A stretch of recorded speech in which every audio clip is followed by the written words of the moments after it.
കഞ്ഞിപ്പുര കരിപ്പോൾ മണ്ണിൽ ബസ് ആഴത്തിലിറങ്ങി അപകടം.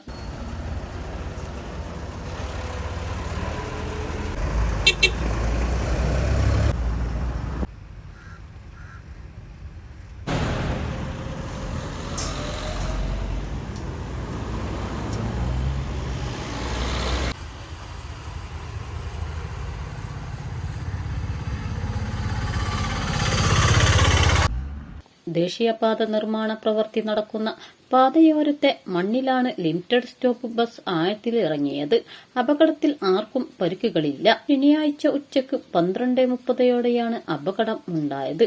തൃശൂരിൽ നിന്നും കോഴിക്കോട്ടേക്ക് വരികയായിരുന്ന വിനായക എന്ന ലിമിറ്റഡ് സ്റ്റോപ്പ് മറ്റൊരു വാഹനത്തിന് സൈഡ് കൊടുക്കുന്നതിനിടെ റോഡിന് വശത്തെ നീക്കിയിട്ട മണ്ണിൽ ആഴത്തിലിറങ്ങുകയായിരുന്നു.